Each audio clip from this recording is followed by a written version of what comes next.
So we talked about proofs.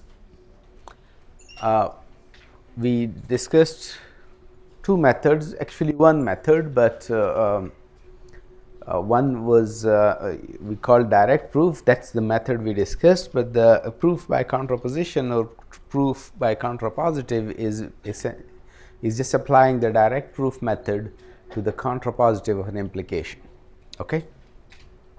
So a proof is a logical deduction to prove something, to convince someone of the truth of some statement from by saying that this logically deduces from the axioms.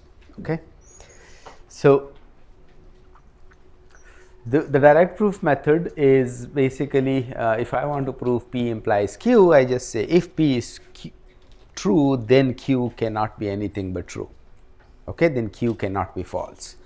And the contrapositive method is applying to prove P implies Q, I apply the direct method to prove not Q implies not P. And because they are equivalent, restatement of the same thing, it proves the same thing. So you miss proof by contradiction, and let's see how well you do and other stuff. Okay. So the proof by contradiction goes as follows. Okay, please pay attention to this thing. If I want to prove this truth of some statement P, some proposition P, I want to prove that this is true. Right? So I argue the contrary, and I said, okay, suppose it is not true. Okay, suppose it is not true. Then the whole mathematics breaks down. Okay, then some big contradiction comes down, then something. So a contradiction must occur, right? So a contradiction could be two different types of thing. So the way it works is I assume I want to prove P to be true. So I assume for the sake of argument that P is false. Okay, and then I say, okay, if P is false, in the world where P is false, this contradiction must occur. Okay, the contradiction can be to say that, okay, if P is false, then P should be true. Okay, so contradiction, the assumption, when I assume that not P is true, P is false, I say, okay, here it comes, then not P is actually true. Okay, so meaning so not P is also false or something like that. If not P is true, then not P is also false. Okay, so that assumption, not P assumption, is contradicted. Okay, now in a world where P is true, P is both true and false, or in a world where P is false and P is both true and false, and that's a contradiction, right? It cannot happen that P is both true or false, or to some known truth statement. So some known statements S. So I say if P is false, then S is false. Okay, but then we know S is always true. So if S is true, then P cannot be false. Does this make sense? So I draw this kind of contradiction. So I say, okay, if P is true, then P is also false. No, if P is false, then not P is also false. So what am I saying? Oh yeah, if P is false, then P is also true, and that's a contradiction, right? And the other hand, I say if P is false, then S is false, right? Where S is known to be true. Okay, and that's kind of thing. So the example should be clear. So I am now let's do the example. The square of an even integer is even. Okay, what's the implication form of it? Can you state it, rephrase it in form of a if-then statement?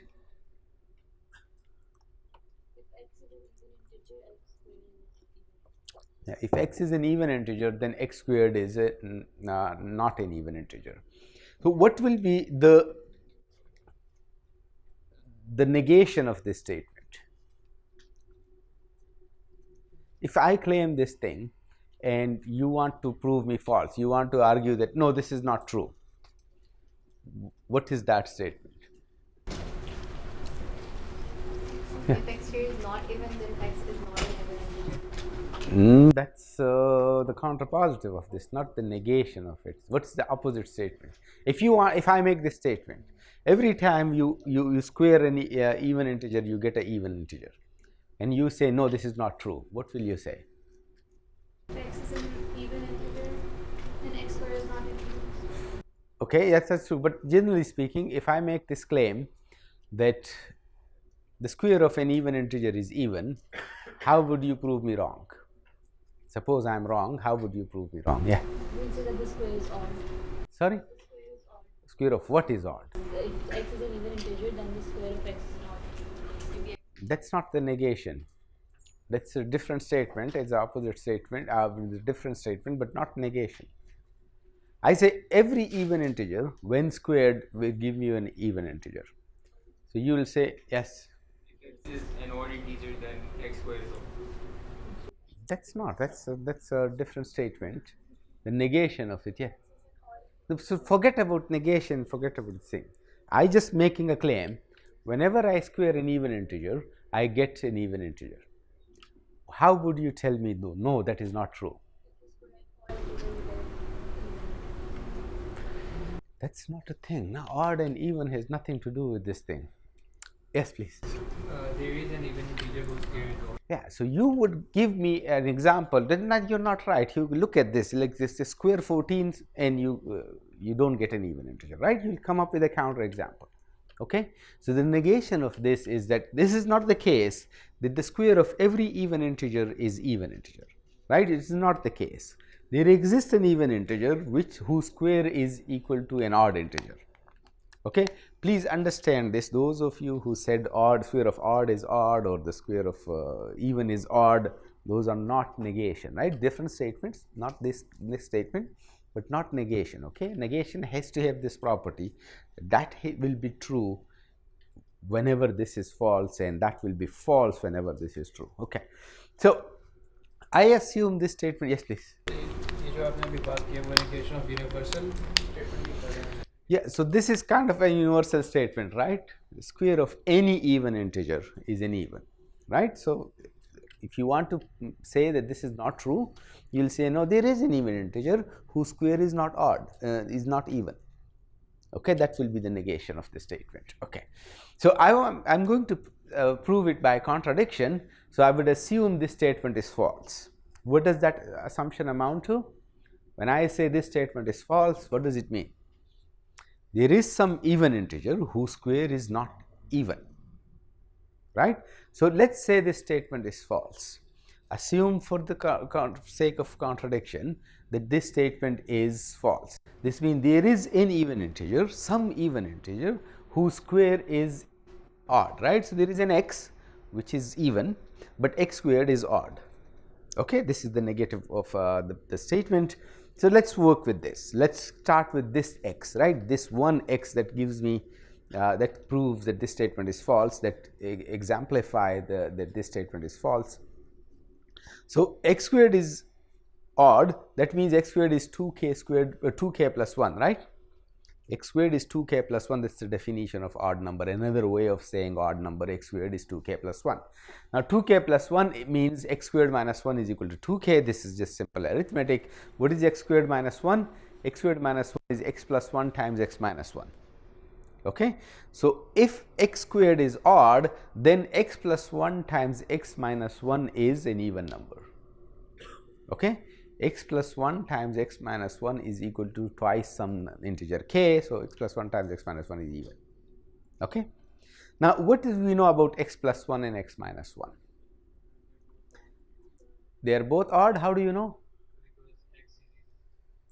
In this case x is even, so they are both, but generally speaking x plus 1 x minus 1 both must be the same parity. Yes, they both must be same parity. If x is odd, then x plus 1 x minus 1 both will be even, and if x is even, then x plus 1 x minus 1 both would be odd, right? So x plus 1 and x minus 1 is, we know they are odd, right? But now their product is even. Their product is even. So what does it tell me? That they are either both odd or even. That's generally, I know that, right? They're either both odd or both even, but now their product is even, so then at least one of them should be even. If I multiply two numbers, the factor 2 has to come from either x minus 1 or x plus 1, right? So then x plus 1 or x minus 2, at least one of them is even. Now at least one is not an option, both of them must be even, right? Both of them must be even, and now we know both of them are odd, right? So now here is what is the contradiction? What do we say we got a contradiction? Can you state the contradiction? What is the contradiction? Why the world breaks down?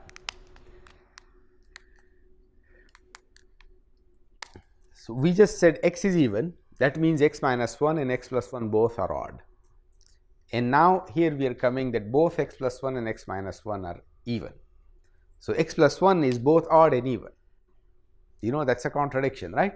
A number cannot be both odd and even. Yes? If x is even, then x should be odd.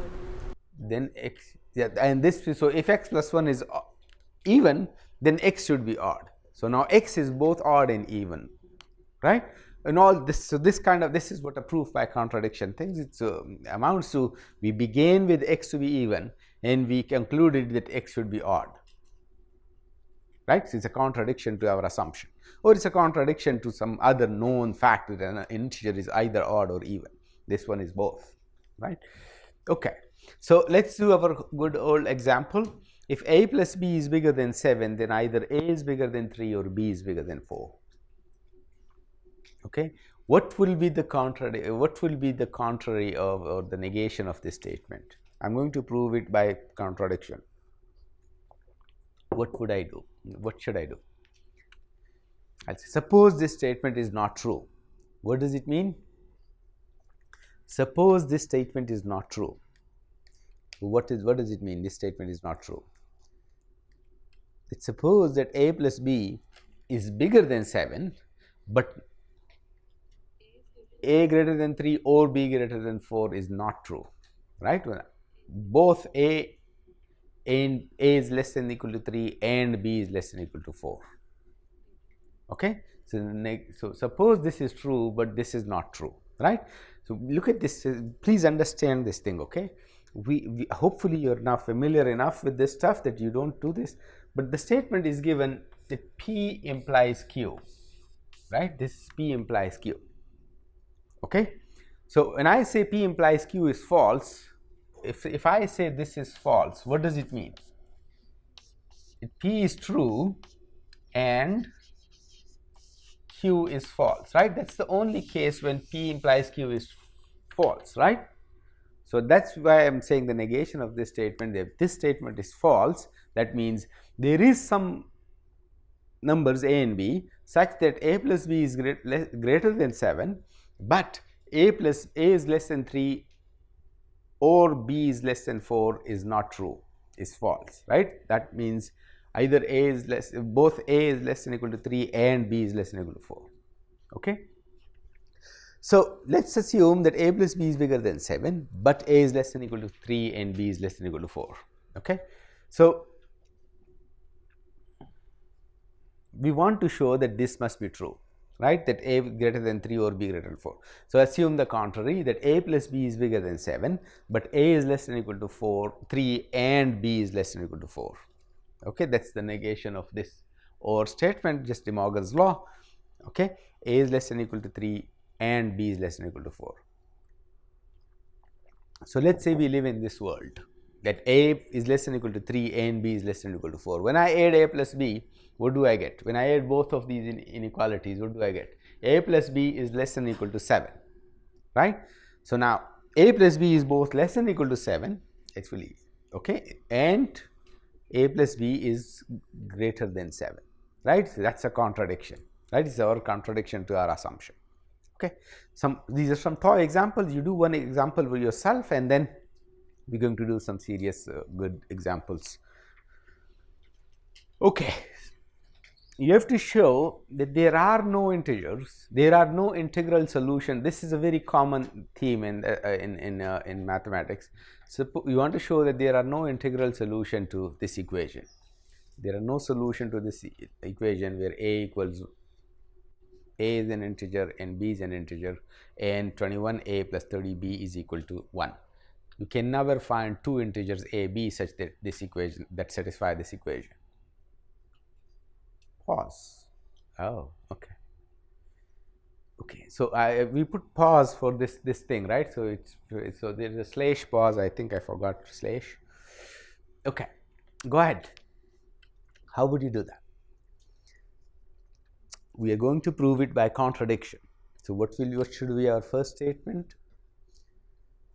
okay, let's assume this statement is false, and then I am going to conclude that the world breaks down, right?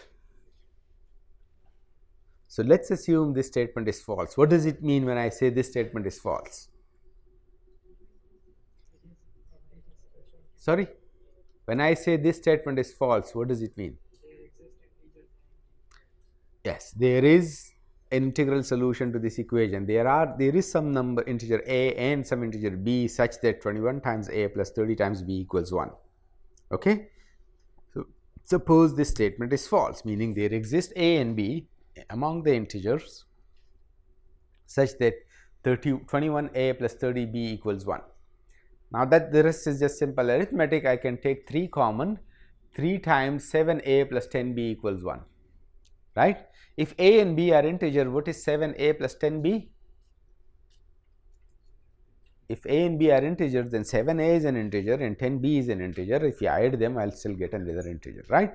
So, if there are some integers a and b such that 21a plus 30b equals 1, then 3 times an integer is equal to 1. What is this statement? 3 times an integer equal to 1. This must be equal to 1 over 3. Yes, that's one way to do it, but just in our language, how do we pronounce this thing? That 1 is a multiple of 3, right? That 1 is a multiple of 3. Is it true? Right? So, if you live in a world where there are a and b solving satisfying this equation, in that world 3 divides 1, right, and that is a contradiction. No integer other than 1 divides 1. Okay, this makes sense? Okay, so the next one is very cool example, and that's a serious thing.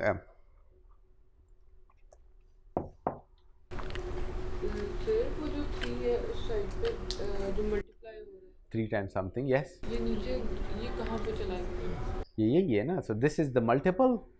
So, 3 times x is equal to 1, 3 times k is equal to 1. What does it mean? When 3 multiplied by k is equal to 1, that means 3 is a factor of 1, right? तो हमने वहाँ पे क्यों नहीं उसको बाहर multiply करके लिखा This is no multiplication here. This is a sentence. This sentence is 3 is a factor of 1. Look at this. This says 3 divides 1. We talked about this when we did relations. Okay.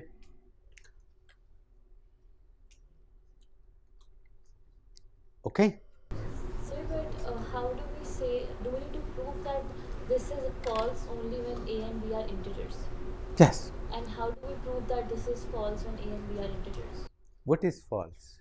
That We just put, so now if a and b are integers and they satisfy this equation, then 3 must divide 1, and that's a contradiction. 3 must be a factor of 1.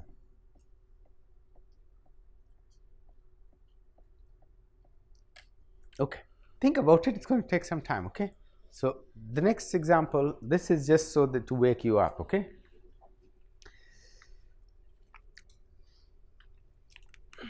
suppose you take a right angle triangle, or you take a square, a unit square, 1 1, right, a 1 length square.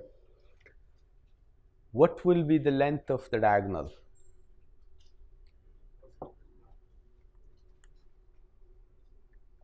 What is the length of the diagonal? Square root of 2, right? Simple Pythagoras theorem. It's a square, the corners are making right angles. Now, I want to prove that square root of 2 is rational. Square root of 2 is not a rational number, is an irrational number. Okay, square root of 2 is irrational.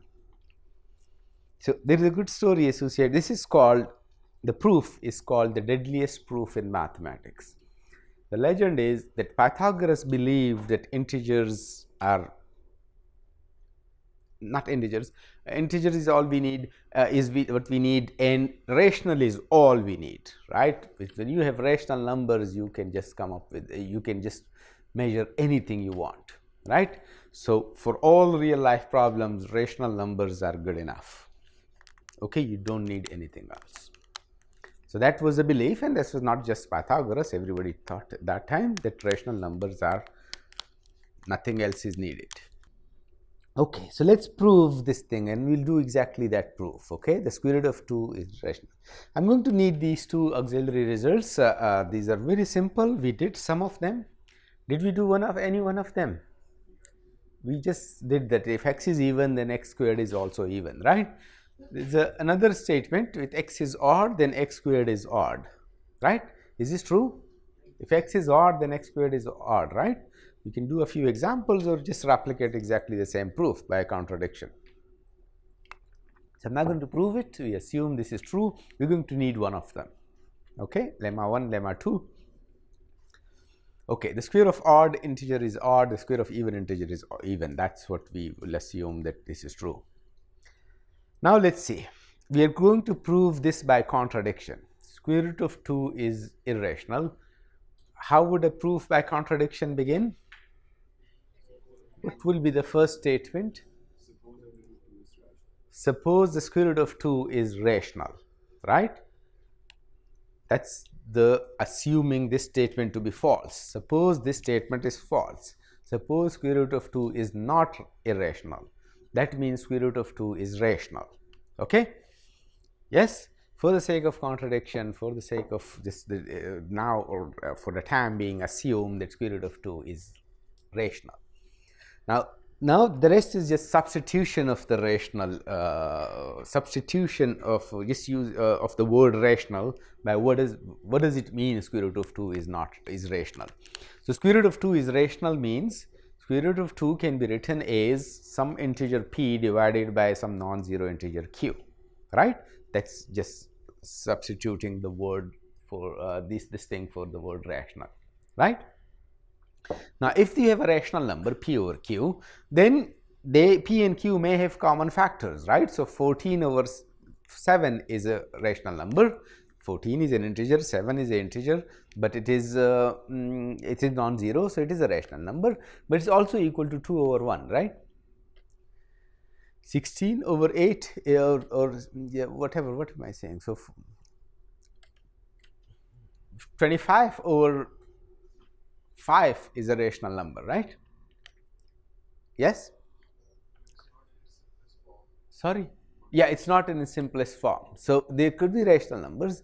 I'm saying if square root of 2 is a rational number, then it can be written as p over q, right? And now p and q could have common factor. I am saying, okay, just cancel out all the common factor. So we'll assume that this not only is p over q, this p and this q have no common factors. If there are, remove it. Is this clear? If you have a rational number, you can immediately simplify, right? Just find the common factors and divide them. So you cancel them out. Okay?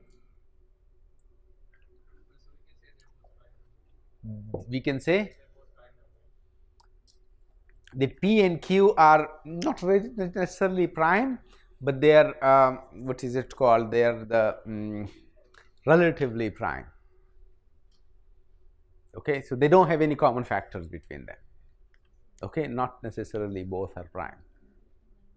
Okay, so 21 and 4, 21 divided by 4 is not, both are not prime, right? Either 21 is prime, 4 is not prime, but they are in the simplest form. You cannot cancel anything between them. They don't have any common factors.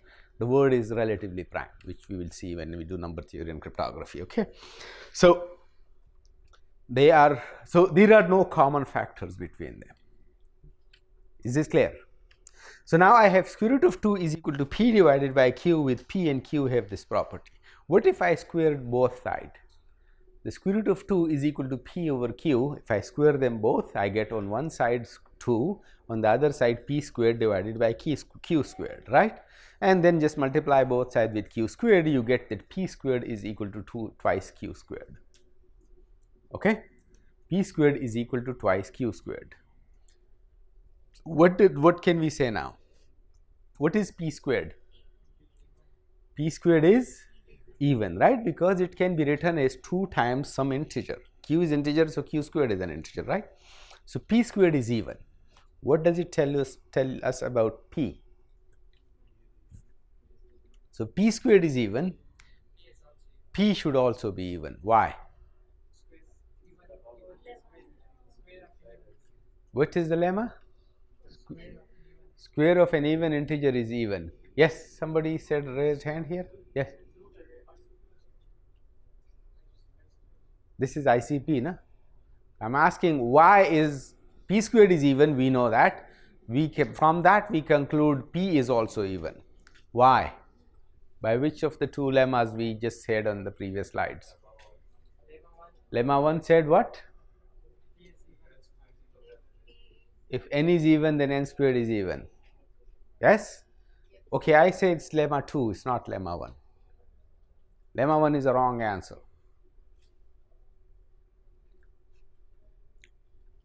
The statement is, if p squared is even, then p is even. This is actually lemma 2. It's a contrapositive of lemma 2. Lemma 2 says if p is odd, then p squared is odd. So we have this thing. Is everybody convinced that this is not n squared is even, then n is even? It is not the statement of lemma 1. Lemma 1 doesn't say it. Lemma 2 does exactly that statement. If n squared is even, then n is even. That is exact translation of lemma 2. Take the contrapositive of lemma 2 quickly. What is the contrapositive of lemma 2? If n squared is even, then n is even, right? Not q implies not p. Lemma 1 doesn't say that. Lemma 1 says if you give me an even number, the square will be even. Okay? Yes? Okay. So this is by lemma 1, lemma 2, if p squared is even, then p is even. Okay? So p is even, meaning p can be written as twice some number a or twice some number k, right? 2k. Is this clear? Now let's substitute in the previous one, p squared equal to 2q squared. Substitute this value of p. We get p squared is equal to 2k whole squared, that is 4k squared, is equal to 2 times q squared, right? Do some cancellation, we get that q squared is equal to 2k squared. Q squared is equal to 2k squared. Yes? If k is an integer, then k squared is an integer. So q squared is even. So what is q? Q is also even. By which lemma? Lemma 2. Okay, the square of odd is an odd. By that lemma, q squared, when q squared is even, then q is also even. So when q squared is even, q is also even by lemma 2. Okay, so now I got q is even and p is even. Do you see a contradiction? You see a contradiction? What is the contradiction? If they're both even, they must have a common factor. Oh, no, that, well, that's somewhat correct answer, but do you see a contradiction? What is the contradiction? Yeah, they both have 2 as a common factor, right? Not a common factor. We know exactly what common factor is there. So what's wrong with that? It contradicts our assumption. We said, okay, square root of t, I give you this, square root of 2 is a rational number. Let's write it in the ratio between two integers. You wrote it in there. I asked you to simplify it. You said, okay, here is the simplest form of square root of 2 is equal to p over q. P and q have no common factor. And I found you a common factor between them.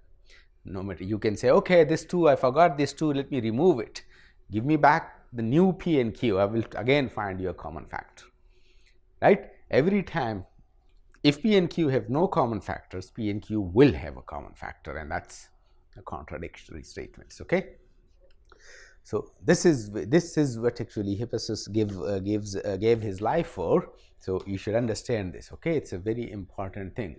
P and q must have a common factor. Then you cannot write. That means you cannot write square root of 2 is p divided by q or some integers, right? Okay, dokie. So let's begin with this one. Okay, this is a cool thing. Okay, so what is the answer? Yeah, low level pain, but not ending. It's pi. Okay.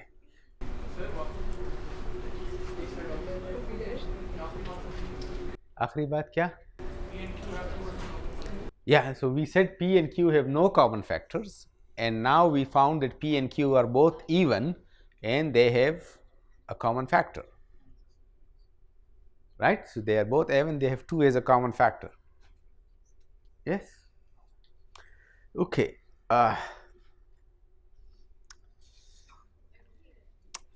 You always do this. Okay, so it reminds me of a story.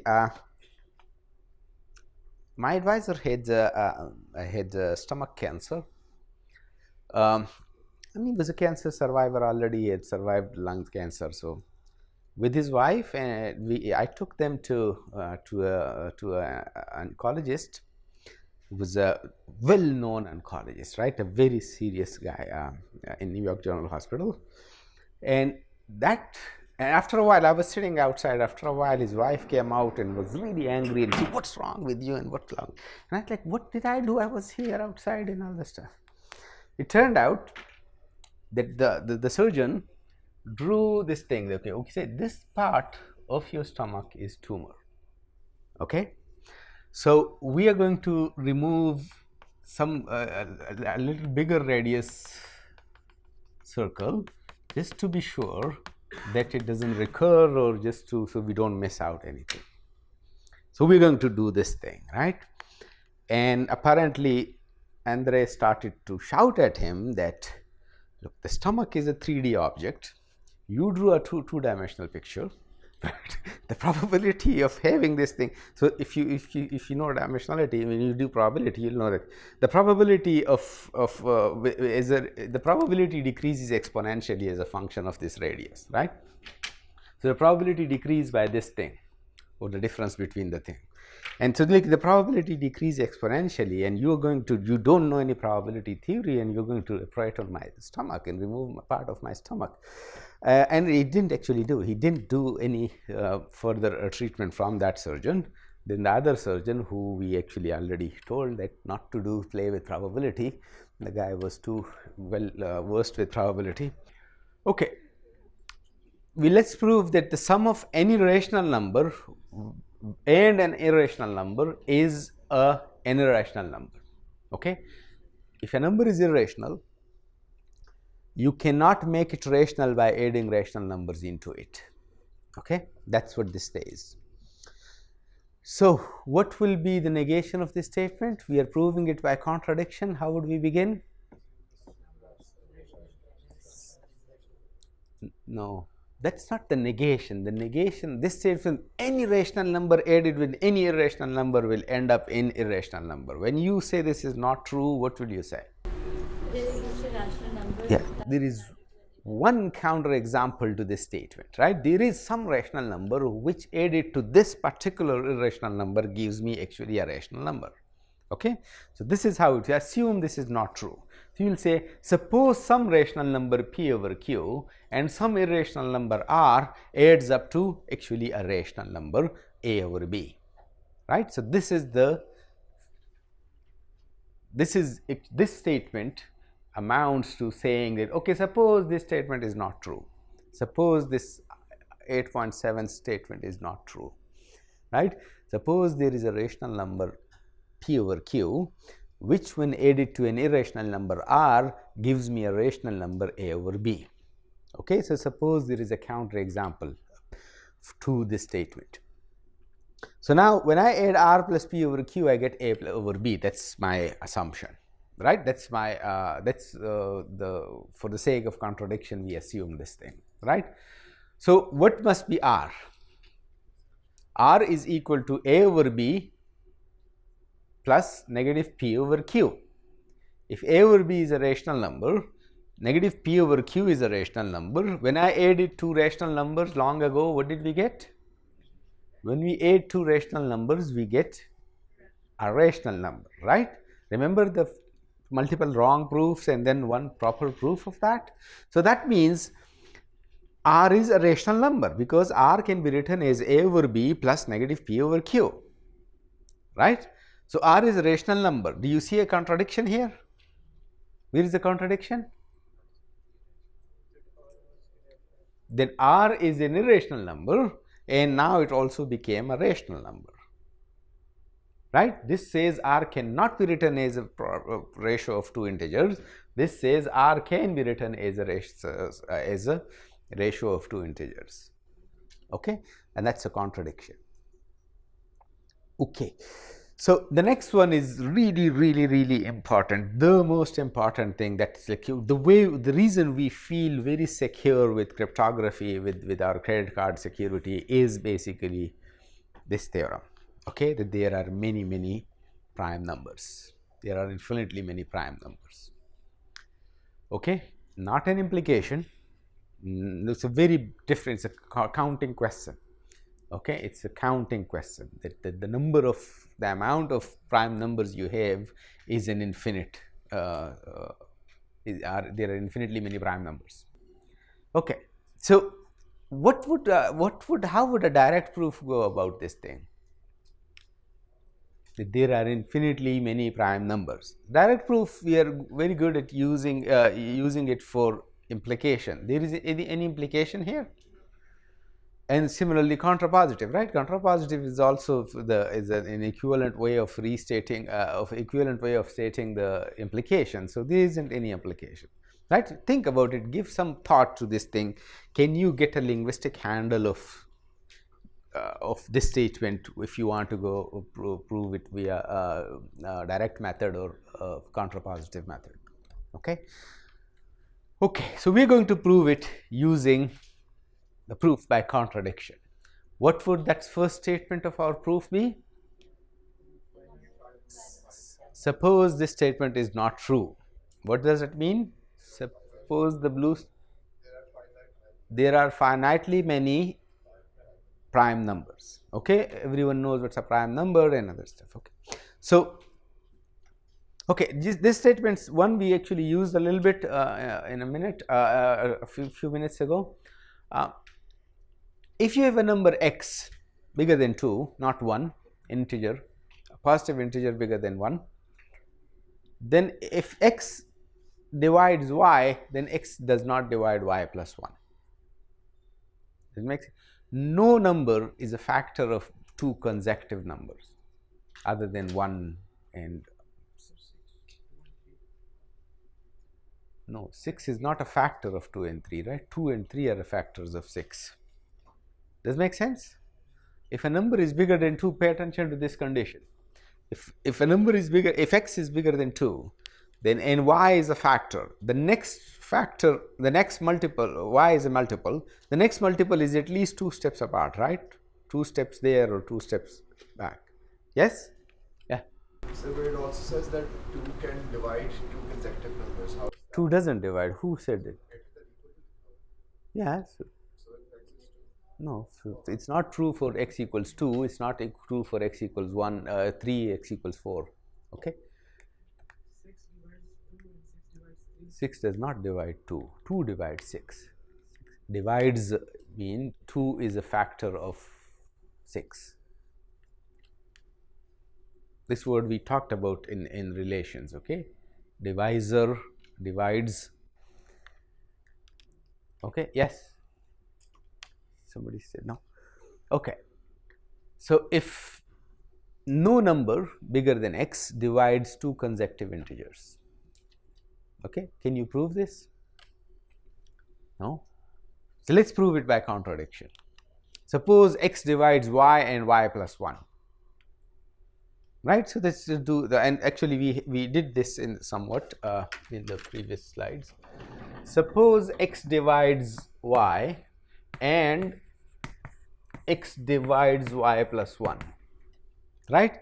So that means y is equal to a times x and y plus 1 is equal to b times x. It's a definition of divides, right? It's a factor, so some other factor multiplied together gives me y plus 1, and here x is a factor, some other factor a multiplied together with x gives me y, right? So what is y here? Bx minus 1, right? So just plug in here This means bx minus 1 is equal to ax. Yes, which means b minus a times x is equal to 1. If b is an integer and a is an integer, then what is b minus a? It's also an integer. Some integers times x is equal to 1. What does it mean? X divides 1. X is a factor of 1. X is bigger than 2. 1 has no factors bigger than 1, right? 1 has only one factor. 1 has no factors bigger than 1, no positive factors. Is this clear? So that's a proof by contradiction. And I've given you the hint there. If suppose some x bigger than 2 divides both y and y plus 1, then from this we can draw this contradiction that x divides 1, just like here we see. And that's a contradiction. No numbers divide 1. No number bigger than 2 divides 1. Okay.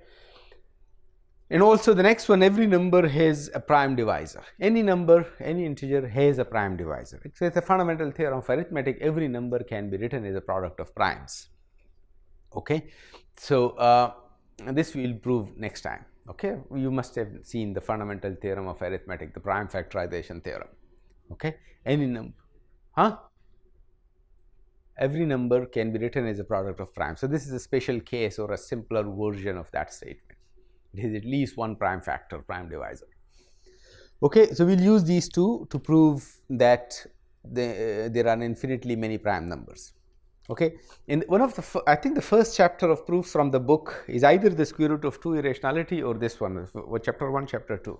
This the infinitude of prime numbers. There are 6 proofs in proofs from the book, all very beautiful. One of them we are going to discuss here. So I'm going to prove that there are infinitely many prime numbers by a contradiction. So I will assume the contrary. The negation of the statement is, suppose there are finitely many prime numbers. Finite prime numbers mean that finitely many prime numbers means that there are some fixed number. There is a fixed integer, very large maybe, very small maybe, but there is p1, p2, p3, p4 up to pn, right, or pl or pk, some fixed number. Okay. Suppose there are finitely many prime numbers. So I am going to just write them like this: p1 to p2. There is the largest prime number somewhere, right? There is somewhere the largest or the last prime number somewhere. Is this clear? So let's say these are finitely many prime numbers. I am going to construct another number.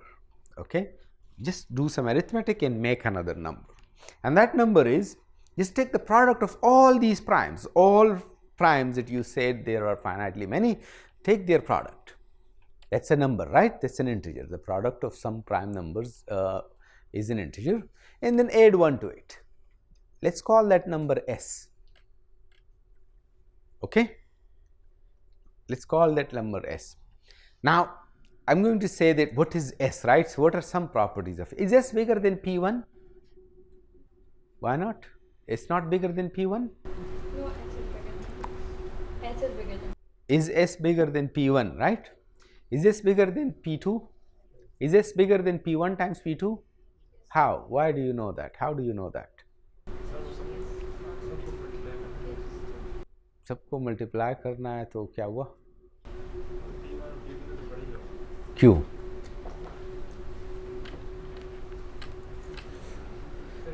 Because if we multiplying p1 times p2 by something, that we will add it to that many times. Yeah, so there is some kind of assumption that we are talking about positive numbers and other things, right? We are talking about positive numbers, and so we multiply this thing p. S is bigger than the product of all these prime numbers. Is s bigger than the product of all these prime numbers? Why? How much bigger is it from the prime of by 1, right? G, what do you? So, like we can also say that S is out of the set of the prime numbers. We'll see. So we are talking about some properties of characteristics of S. So one is, the first thing I want to establish, S is bigger than all of them. Yes, that S is bigger than each one of them, and X is actually bigger than any product, any subproduct, or any overall product of all of this stuff, right? Is this clear? Okay. Now, can S be prime? Why not? Because we have all the prime numbers in the set. Yeah, because we have all the prime numbers written here. So let's say, suppose you say S is actually a prime, then it must be in this list, right? If S is a prime, then it must be in this list. So let's say it's equal to pk, the kth prime number in this list. Let's say S is, if S is a prime, then it must be in this list, and let's say it's the k, it's written at the kth index there. But we just said S is strictly bigger than pk, right? S is strictly bigger than pk. That means S is not equal to pk for any k. Is it clear? So that bigger is, so we can conclude that S is out of this set of prime numbers. So S is not a prime number, and nothing wrong with that so far. S is another number, it's not a prime number. Okay, S is not a prime number. Is this clear? Okay. Now tell me this thing. Because the product of all primes, all assuming we know what is this, all encompasses all the primes, right? So we assume there are finitely many. So S cannot be prime. Now by lemma 2 there, S must have a prime divisor. Lemma 2 said every number has a prime divisor. Okay, is this clear? Every number has a prime divisor. So this S must have a prime divisor too. Where is that prime divisor? It must be in this list. See, what is sum? For, yeah, for some I is less than or equal to n, that pi is that prime divisor. There may be more prime divisors, right? So 6 has 2 and 3 both prime divisors, so but at least one prime divisor, it must be there in this list because I've collected all the prime numbers here, right? Is it clear? I've collected all the prime numbers there. Okay, so let's say p, some p, pi, pk, or some p is the prime divisor of S. Okay, there is a prime divisor of this S, and let's call it p. P is in this list. Now I'm going to prove to you that p divides S minus 1. P divides S. Does p divide S, right? It is a divisor. Does p divide S minus 1? But does it? What is S minus 1? The product of all those primes minus 1. No, the product S minus 1 is the product of all those primes, right? Because S is the product of all primes plus 1.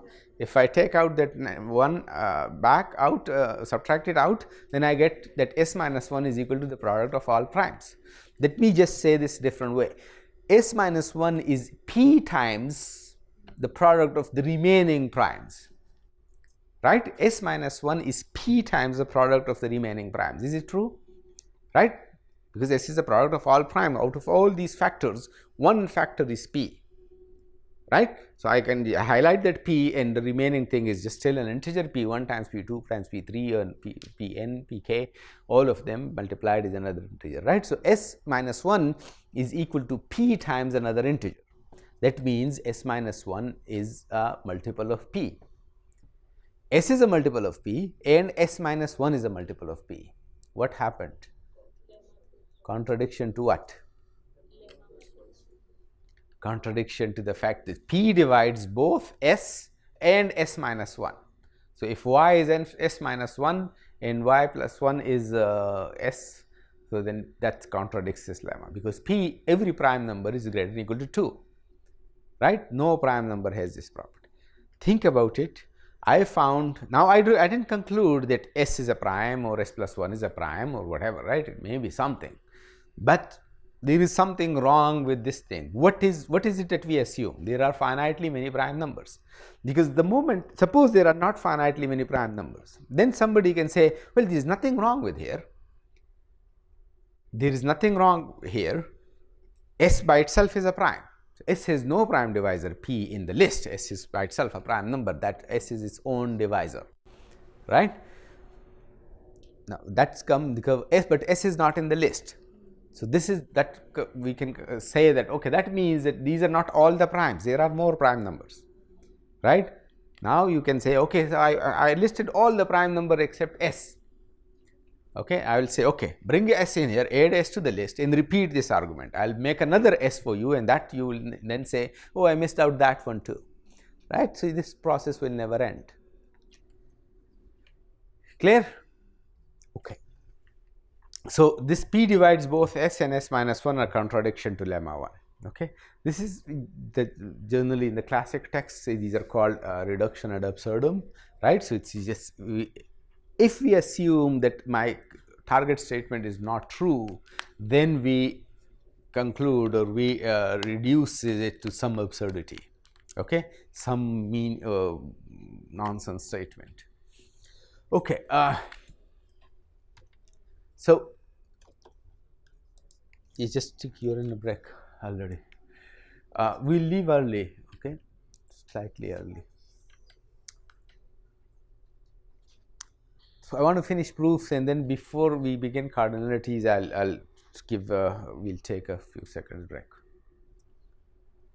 Remember, one of the things I told you when we're working with proofs is that you learn how to argue formally about stuff, right? Just these good thinking habits, right? How to write precise notion, how to make statements that are unambiguous, right? One of the things we mentioned there is dealing with all cases, right? So, this sometime we are making we are writing a proof, right? We have to prove something, and it's very cumbersome, it's big, it's long, it's complicated. So, any of these methods we are going to use, but in this case what we do is we break up these statements into separate cases, right, in different cases, and in each case this is the usual divide and conquer thing. In each case is handled differently, separately, possibly differently. You can prove that, okay, one case is handled by contrapositive, proof by contrapositive, the other case is handled using proof by contradiction or something, right? So, we deal with each case separately, that is a divide and conquer approach to proof, but we have to make sure that we cover all cases. If you miss even one case, one possibility of the statements, then the statement is not true, right? You didn't derive. Okay. Where is my coffee? So, I am going to prove that the square of any real number is non-negative. Okay, the square of any real number is non-negative. How many of you know finance? Did you guys do finance? All of you did it? You're doing it now or you did it? What course? Fin 400. Fin 400. What is Fin? 400. Yeah, what is the title of the course? How do I? Applied Corporate Finance? Okay. What are you doing? Somebody? Principles of Finance. You know impermanent loss? Impermanent loss? No? No? So, you know loss, right? When you invest, you sometimes lose, you sometimes don't lose, right? So, just like 10 minutes before coming to the class, I proved, I derived an analytical expression for impermanent loss, and actually it came up with this thing, that the impermanent loss equal to this whole thing is equal to, this was a complicated thing, so I know they are now because I just did it, and then I said, okay, that means there is always impermanent loss. Why? Because this number, can this number be negative? That means this number is always non-negative, right? So, the minimum you can do is when the price is at the time of investment and the current prices is equal, then you are not making a zero, this is a zero loss, but otherwise you will always make a, no matter what the price increase or the price decrease in that particular type of investment and the market, you will always lose money, okay? You will always lose value of assets, you make money other ways, but that's actually, I just remembered this thing, that this is actually the statement. I am saying the square of any real number is non-negative. Okay, no matter what, p0, p1, p0, p1 are equal, bigger, smaller, whatever that thing is, as long as it's a real number, you will get a non-negative. So the square of any real number is a real number, right? We're going to, it's a very simple statement. So the reason I chose simple statement, because I want you to focus on the how the proof is broken down and not go into the technicalities of these things, okay? So what are some cases of this? Any real numbers, how should we go about it? How should we break it down? Yes? Yeah, it's negative, positive, and 0. That's one thing, or negative or non-negative, depending on, you know, how can you, how many cases can you handle, and how much, what do you think of being a simple enough, right? Broken down enough, right? So divide and conquer approach. One of the thing is what we use, you must have seen this in recursion. One of the most important factor there is the stopping criteria. When do you stop? When do you think that this is the recursion should bottom out, that your just things are now in good control, you can solve this, you can conquer them, right? And then you begin combining the solution. So that's where, depending on how you could, in this case I would do it into 3 cases. Well, let's say a real number can be negative, the trichotomy law is being used. A real number can either be negative, 0, or positive, right? So these 3 cases. If the number is equal to 0, what is the, so this is important thing, let's see, all cases must be covered. Okay, if I divide them, and I could, if I divide them, a number is less than or equal to 10, less than 10, equal to 10, and greater than 11. What's wrong with that? Suppose I prove this statement for any x that is less than 10, and any x that is equal to 10, or x equals 10, and any x that's greater than 11, greater than or equal to 11. What is wrong with that proof?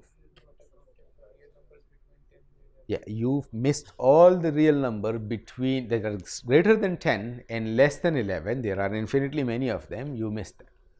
Not that you missed infinitely many, that's why it's wrong. Even if you miss one specific case of 11.0013, 10.0013, your proof is wrong. Okay, so you must cover all cases. Okay, cannot have this is called a gap in a proof. So this is, does this cover all possibilities for real numbers, right? And that's a trichotomy law. It does cover all of this. A number has to be in one of these 3 classes, right? One of these 3 types, cannot be more than any other type. So if x is 0, what is the square? What is the square of x? 0. Is it non-negative? 0 is non-negative, right? So in that case we are done. If x is positive, what is the square of x? Y? Yeah, it's a product of any 2 positive number is positive, right? So the product of x and x will be positive. And if x is negative, what is the square?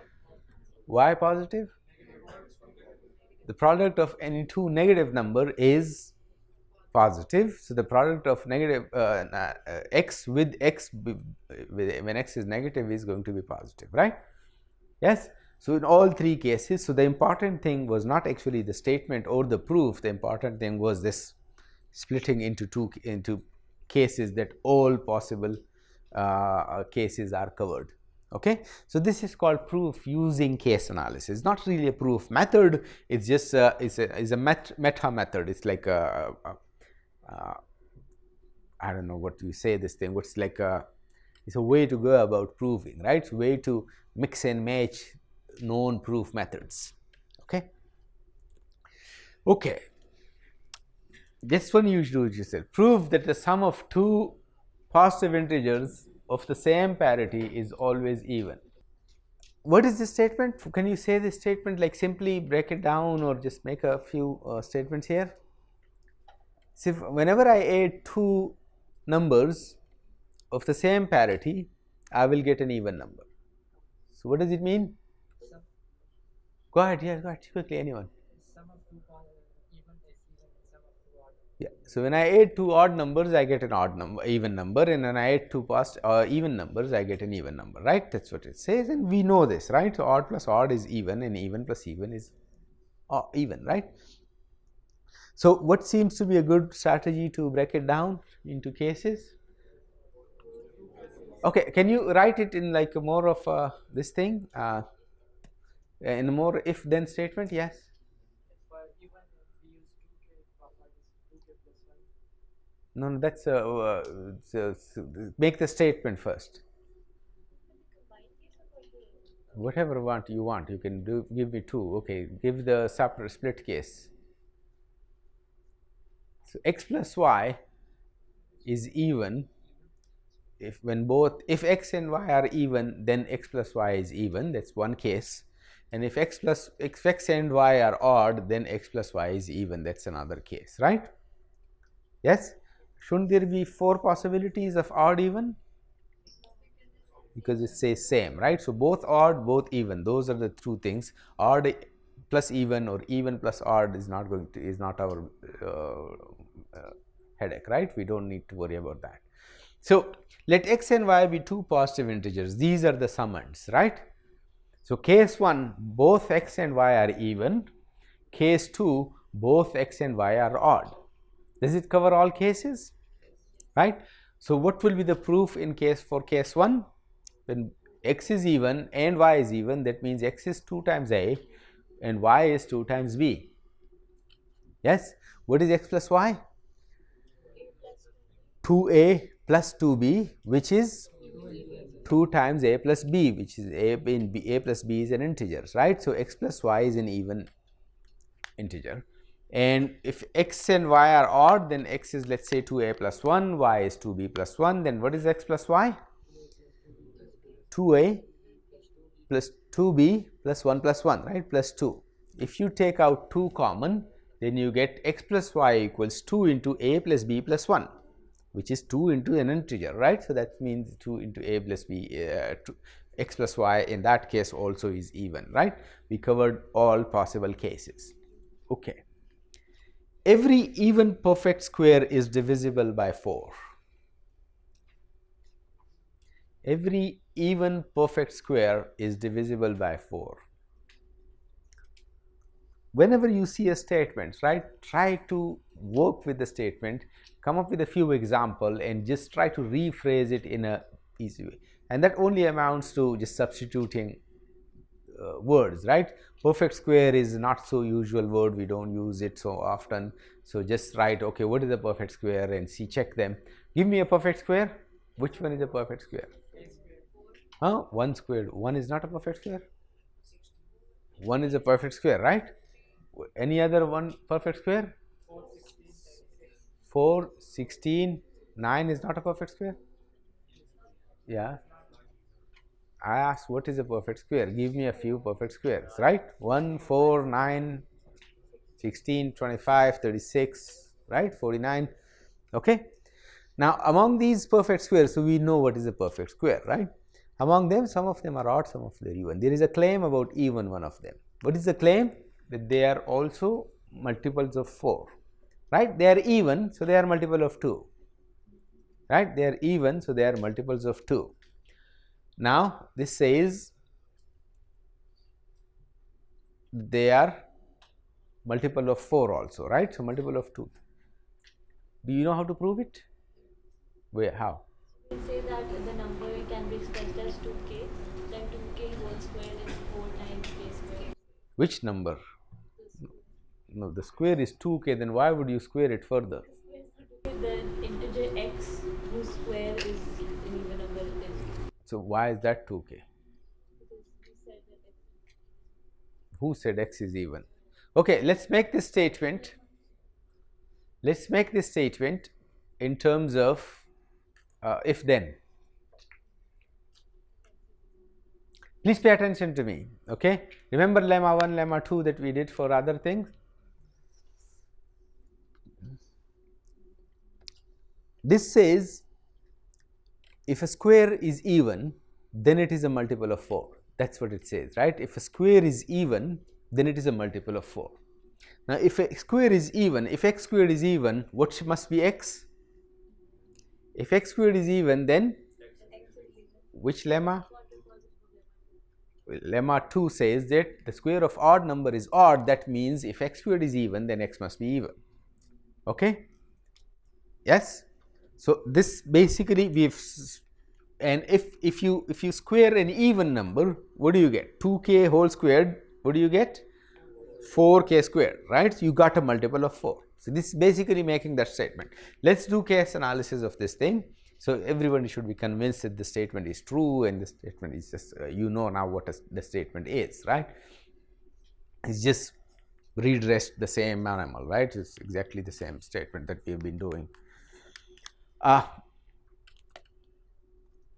So let's say x is an even integer and it is a perfect square, right? X is an even integer and it's a perfect square. Now this says that x must be equal to 4 times k for some k. This is what the claim is, right? If x is a square and even number, then it must be a perfect square. So for the sake of contradiction, if we assume, we will say, okay, let's say I have an even number which is also a square, whose square root is also an integer, right? And that number is not a multiple of 4. Right? Contradiction statement would like this, right? X is a even perfect square, but it is not a multiple of 4. Now, if it is not a multiple of 4, then what it must be? It must be either 4k plus 1, some multiple of 4 plus 1, or some multiple of 4 plus 2, or some multiple of 4 plus 3. In the world, there are 4 types of integers. In the whole world, all integers are 4 types, either multiple of 4 plus 1, multiple of 4 plus 2, or multiple of 4 plus 3. Okay, that's what this skip counting when you learn in grade 1. That's why they are teaching you this thing, right? So count every number it's just 4 types, and that's true for not 4 only, for 5 also, for 7 also, for every number. A number is either a multiple of 2 or a multiple of 2 plus 1, right? So similarly, this number is not a multiple of 4, so it must be one of the other 3 classes, right? We saw earlier previously the mod thing, right? Different remainders. If a number is a multiple of 4, when divided by 4, it will give me remainder 0. What are other possible remainders? 1, 2 and 3, right? So all of these numbers, these types of number will give me remainder 1. These numbers will give me remainder 2. These numbers will give me remainder 3, right? This is called the division algorithm. The quotient and remainder, the uniqueness of them is called the division algorithm that we will prove when we do induction, when we do principle of well ordering. Okay, so x is equal to either of these 3 types if x is not a multiple of 4, right? This even number who is a perfect square is not a multiple of 4, then it must be of these types, right? I covered all possible cases, okay? So if x is equal to 4k plus 1, then x is odd. That's already a contradiction. We said x is even and a perfect square. Then here 4k plus 1 is by definition an odd number, right? 2 times 2k plus 1, it's an odd number, okay? So that's a contradiction. That cannot happen. If x is 4k plus 3, that's also an odd number, right? This is 2 into k plus 1, and that is odd number definition, right? So these 2 cases we get a contradiction. The 2 cases are easy. Let's say x is even, the 4k plus 2 looks like even number, 2 into k plus 1, right? 2 into k plus 1 is 4k plus 2, 2 into 2k plus 1 is 4k plus 2, right? So it's an even number, but now we have to use that this was a perfect square, right? We never used so far it was a perfect square, right? So it's even, x is even, but it's a perfect square, but it still is 4k plus 2. Okay, let's see. So x is a perfect square, that means x is y squared, and it is even. If x equal y squared is even, then y is even. That's the lemma 1, lemma 2, right? The square of odd number is odd. So if y squared is even, then y should be even, right? That's so y is even, so y is 2 times some number a. Okay, y is an even number, 2 times some a. So what is the square of y? What's the square of 2a? It's 4 times a squared. 4 times a squared is multiple of 4, not multiple of 4 plus 2.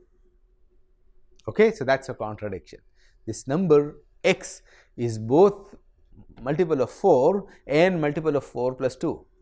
So it gives me both remainder. Remainder is 2 and remainder is 0, right? Cannot happen. Contradiction. Okay, make sense? So next one is a really cool example, the one afterward, and this is your ICP. Do it yourself. Whenever I have two numbers and I add the maximum and the minimum, I get the sum.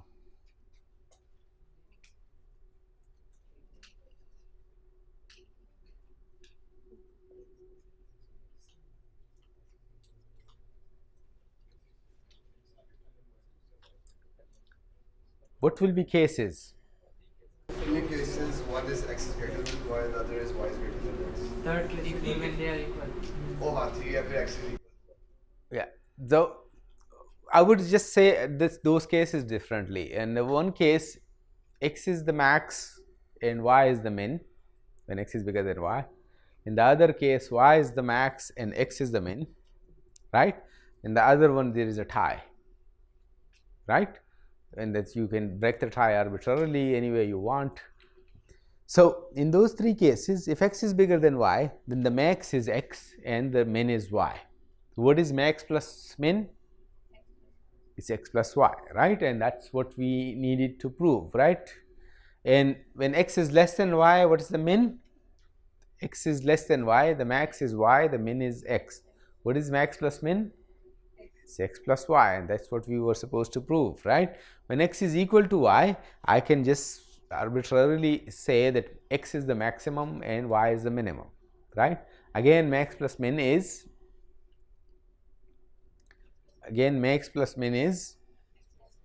x plus y, right? And that's what we were supposed to prove.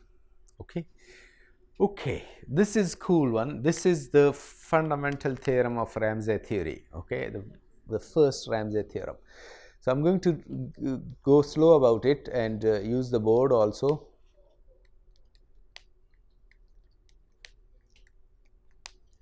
Okay, suppose we live in a world, please pay attention to this, thing, okay? It's a very important thing because you will not use we will not go too much into Ramsey theory. We'll just repeat this statement at some point when we do graph theory, but it's a very important, beautiful branch of mathematics called Ramsey theory, okay? Suppose we live in a world where two people are either friends with each other or total stranger to each other. There is nothing in the middle, okay? So you can think of it as an acquaintance. People who have either shook hand with each other or they never shook hand, right? Or they know each other or they don't know each other, right? But we are going to just use the word friends and stranger for, right? But there is a lot of stuff between friend and stranger, right? There are enemies, there are just acquaintances, there are working relationship people, there are all kind of stuff. But now we live in a total binary world where people are either friends or stranger, right? Nothing. There is also this one-way friendship, right? Very common in Pakistani Indian movies, this one-way love relationship. So this is, what is it called? Asymmetric love, anti-symmetric mostly. No, asymmetric. Okay. So A is B, either friends with B or A is stranger with B, okay? In this world, I'm going to claim you take any collection of 6 people, there will be 3 of them, some sub-collection, some subset of 3 people who are all pairwise friends with each other, or some subset of 3 people who are all pairwise stranger to each other, right? This is a different statement than all pairs are. Does it make sense? So x1 is friends with x2 and x1 is friends with x3. X1 is friend with x. So okay, let me just come. We'll see. So suppose I'm drawing. This is the look. Think of Facebook, okay? And in Facebook, these are 2 members. These are people. This means they are friends with each other, okay? When I draw a line between them, then means they are friends with each other. And when I do not draw a line between them, then they are not friends with each other. Are A and C friends? They are strangers. A and B and C friends, they're strangers, right? Now, this theorem says that if you take any 6 people, this is 3 people, right? So, let us take 6 people, and there are some weird type of friends and stranger relationship between them, okay? These are friends and the rest are strangers. This says, the theorem says that no matter what kind of arrangement is there, if you take any 3 people in this terminology, if you take any 3 people, you take, there must be any 6 people, there must be either this type of thing there. This is what I mean, that all 3 are mutually friends, or this type of situation must be there. All 3 are pairwise mutually strangers. Okay, this is clear. So now onward, I will say there is either must be a full triangle or an empty triangle, a triangle with no 3 sides there and a triangle with all 3 sides there. Okay, this makes sense. The statement clear? It's a very deep statement. It's a very deep statement. If you take any collection of 5 people, there are collections of 5 people where none of these things is true. You will never find 3 mutually friends or 3 mutually non-friends, strangers, right? But 6 and above, you will always get this. What is odd? No, you can have anything. You have 7 billion people on this earth, right? You take any 6 of them, you will be able to find either this type of 3 people or this type of 3 people. This is what it says. So if you can do it with 6 and 7, 8, 9, definitely the statement is true, right? Any 6 people will give you. So take any 6 out of those 7, you will get. Is the statement clear? Is the depth of the statement clear, right? This is called the first Ramsey theorem. The first Ramsey theorem, the diagonal Ramsey theorem. I am going to give you some more about the depth of the statement. Yes. Yeah, or is or. A group of 3 strangers or a group of 3. So let me just do it slightly differently. When there is no friendship, stranger relationship I will do with red pen, with red chalk. Stranger relationship will be red chalk. What else? Any other? There should be one more for E. FE. Yes? 1, 2, 3, 5, 1, 2, 3, 4, 5, 1, 2, 3, 4, 5, 1, 2, 3, 4, 5. Yes. Okay. Now this says, the theorem now in this term says there must be a red triangle or a white triangle in any 6 places, anyhow you draw these red and white lines, there will be either a red triangle, 3 people, all 3 edges, all 3 links is strangers, or 3 people, all 3 edges is friends, white or red. Is this clear? Yes. Sorry? Yes, but then the statement is true. I got, if all 6 are friends to each other, then there is a 3 of length of 6, right? There is a 6 length triangle. There is a 6, there is a 3 friends triangle, right? This, I'm not going to choose the 6 people. You will choose the 6 people, and I will say there will be 3, which is either white triangle or red triangle. Yes. So if the empty triangle, so can't 2 people be? There is no empty now. No, but then it's not empty, no. This is now going to be this thing. सिर्फ खाली 2 connect नहीं हो सकते? हो तो हो सकते हैं. I am saying that there will be some 3 in which all 3 will be red triangles. All 3 lines will be red.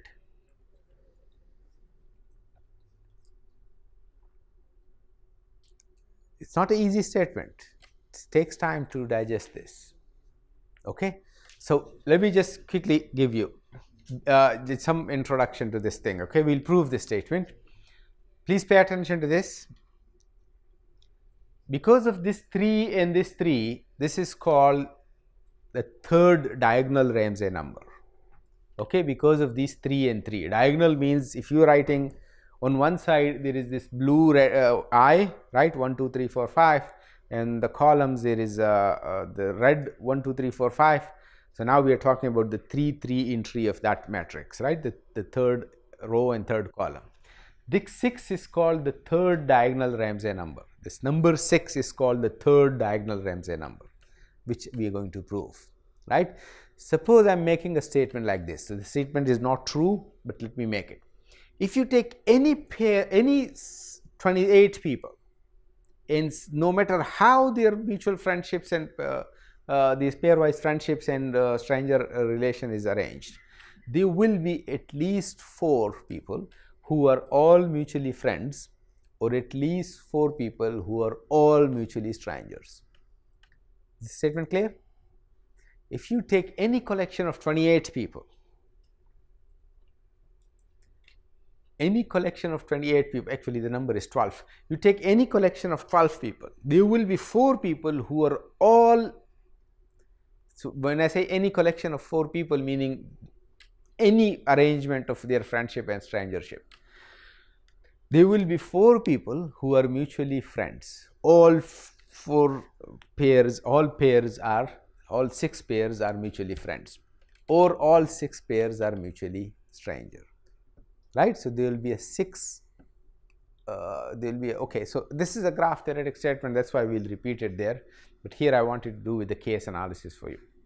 This is that, so the 12 is called the 4th Ramsey number, right, because you are talking about 4 4. It will be a collection of 4 strangers, a collection of 4 people all friends with each other, or a collection of 4 people all strangers with each other.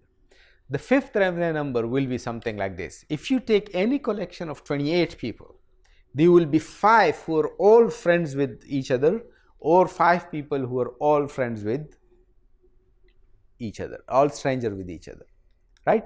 In a sense, this says this absolute chaos, absolute chaotic arrangement of friendship and strangership is not possible. There will be some structure in any system.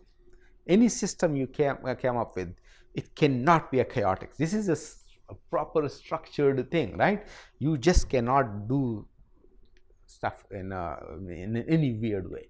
No matter how you do it, I will be able to find some structure in the system. Okay. So the 28, if that is true, will be the 5th Ramsey number, right. This is a number somewhere between 40s. If you take any collection of 40 people, there will be 6 people who are all mutually friends with each other, or 6 who are all mutually strangers with each other. That 40 will then be the 6th Ramsey number. We don't know what is the 5th Ramsey number, we don't know what is the 6th Ramsey number. 6 is the 3rd Ramsey number, the 3rd diagonal Ramsey number. 12 is the 4th diagonal Ramsey number. 5th Ramsey number is not known, and we know it's between 18 and 24. We know somewhere between 30s, 31, 32 is the 6th Ramsey number, but we don't know the actual value. There is a famous statement attributed to Paul Erdős, who said that if some aliens attack the earth and they threaten us that find the 5th Ramsey number or we will just annihilate all the humanity, then, and you have 1 year for that, right, you have 1 year to find the 5th Ramsey number, then perhaps all the humanity, all the human knowledge and wisdom and intelligence combined, all the computational power combined, perhaps we will be able to find the 5th Ramsey number in 1 year. But if the aliens ask you to find the 6th Ramsey number, then the humanity should try to fight them some other way. You cannot do that. It's such a difficult problem, right? Okay, so let's prove that. Suppose I have in some collection of 6 people, A, B, C, D, E, F, right? Some collection of 6 people. Now, how many relation does A have? Friends or stranger relations? 5, right? It's with all the 5 remaining is either friend or stranger, right? So So consider fixed number, fixed person A, this fixed person A. Now among the remaining, there are at least 3 who are all friends with A. We don't know how they are among themselves, but they are friends with A, or there are at least 3 who are all strangers to A, right? A has 5 relations, at least half of them will be friends and or the half would be strangers, right? Does it make sense? Can somebody say that I have 2 friends and 2 strangers? Can A say I have 2 friends and 2 strangers? No, because where is the 5th? What is your relation with the 5th one, right? So it must be either 3 friends or 3 strangers, greater than or equal to 3 friends or greater than 3. Okay, so fix A. Case 1, when A has at least 3 people who are friends with A, right? So let me just draw it. So case 1 is when A has 3 friends.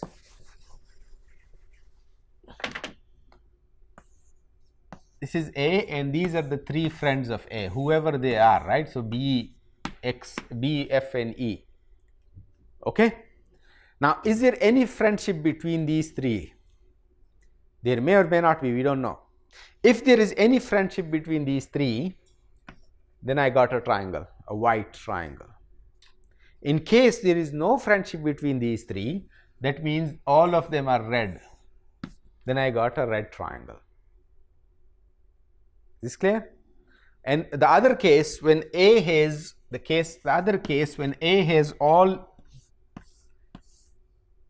when A has 3 strangers, then is there any strangership between these 2? Maybe yes. If there is a stranger relation between these 2, then I got a red triangle. If not, then all of them, because that's the 2 possibilities, right? All of them must be white, and I got a white triangle.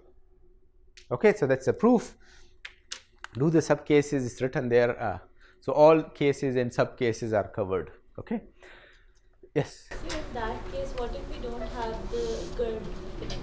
What if we don't have? If we don't have that connection to curved line method. No, there must be. Every pair must be either a red line or a green line,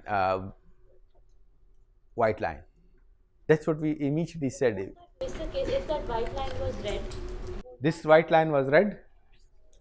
If this white line was red,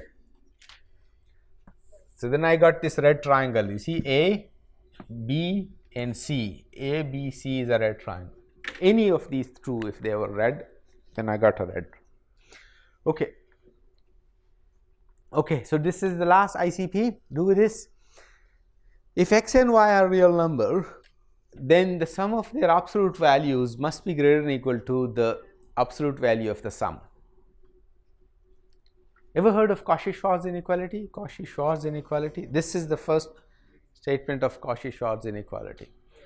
The sum of the absolute values is greater than or equal to the absolute value of the sum.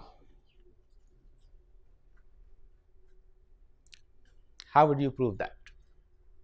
What are the cases? Just some kind of case. There is absolute value, right? So it has to be something to do with positive and non-negative and 4 cases. So you do cases based on their whether they are each one is greater than 0, greater than or equal to 0 or less than 0, right? Negative and non-negative. That's one way to do it. So suppose this, the whole purpose of this whole thing was to give you this word W log, right? Without loss of generality. Every time you read a math text, you will hear this word without loss of generality. It means, well, there are 2 numbers x and y. One is either x is greater than or equal to y or y is greater than or equal to x, right? Without loss of generality, assume that x is bigger than y. I did not lose any generality. I am not going to work in a specific case, because if x is not bigger than y, let's rename it. Let's relabel what we used to call x, let's call it y, and what we used to call y, we call it x now, right? So let's assume x is bigger than y, greater than or equal to y, right? And now, so this way the cases are reduced. Instead of 4 cases, now there are only 4 cases. When y is positive, x must be positive. Instead of 4 cases, now there are only 3 cases, because the case when y is positive and x is positive is just one case. No, when y is positive and x is negative, that case cannot happen now. Does it make sense? The case when y is positive and x is negative, can that happen? No, because x is bigger than y, right? So yes. Case 2 थोड़ा सा गलत नहीं, x is greater than y है, मगर अगर y minus 2 है तो x minus 1 भी तो हो सकता है, कोई हो तो हो सकता है. लिख रहा है x is greater than or equal to 0 case 2 में. So if x is y is negative 2 and x is negative 1, right? So it's this case. x is less than 0. Oh, Okay.